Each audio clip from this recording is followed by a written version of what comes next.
Before we start any work in the morning, we take the first hour to have our morning meeting, and we do something that lean manufacturing calls 3S'ing.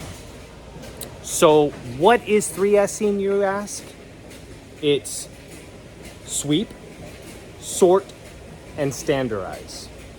What you want to do is you want to clean your area, you want to sweep it, you want to clean everything up, and then you want to sort everything. You want to make sure all your materials and tools are nearby.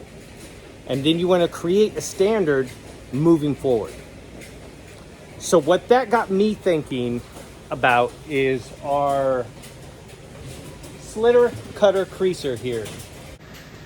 So this is our job list for the Duplo 618 slitter cutter creaser. And as you can see right here is the job number, the job name, the category it is in, and what modules it's using. And under the job names, you can see that none of them have a standard rhyme or reason to them. They're all kind of saying the size first, and they're folding cards, and this one just says 4x4, doesn't tell me how many up on a sheet. So there's no standard to it. So what I want to do is I want to first, with just the first 9, I want to sweep it, clean it up, and then I want to use these categories. We don't use these categories.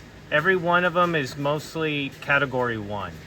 And what these categories could do is, let's say we have in category 1, we have all our business cards, but in category 2, we can have all our postcards.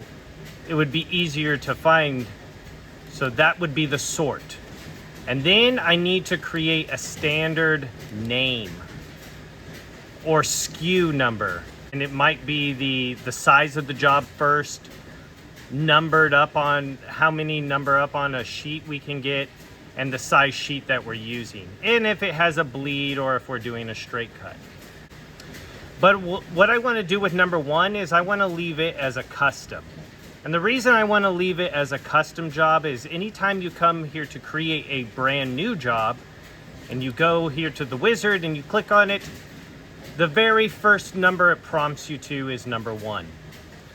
Now, if I didn't leave that one as a custom, anytime someone comes to create a new job, they could save over a job that I want to keep there.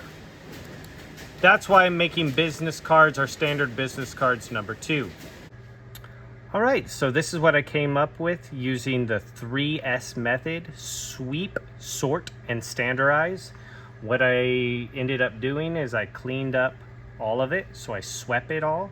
I put them all in categories, so I sorted them all. And I created a standard layout for the names, or SKU number. So if anyone comes here, they can see exactly what size they are, how many up on a sheet they are, what size sheet we're using, and if they have a bleed or a score, or if they're a folded greeting card, or maybe our inlays. So I only did it for the first 9, and this is what I came up with. So now I could go over here to categories, and let's say I'm looking for a door hanger.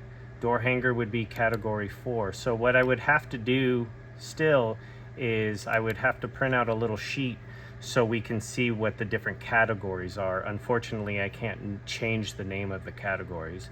But this would be all our door hangers. Eventually, we would have all our door hanger sizes in category 4. Category 2 would be our postcards. So these are our postcards. And I just locked them so no one can save over them without unlocking them over here. So we could still make edits to them. We just have to unlock them first. So yeah, that's what I ended up doing, using the 3S method to create a more standard system for a cutter slitter creaser. And eventually we would get all of our products on here that we use this machine for, and hopefully eventually I can transfer this over to other shops so they can use the same method, so we're all on the same page and we're all using the same method. So thank you guys for watching.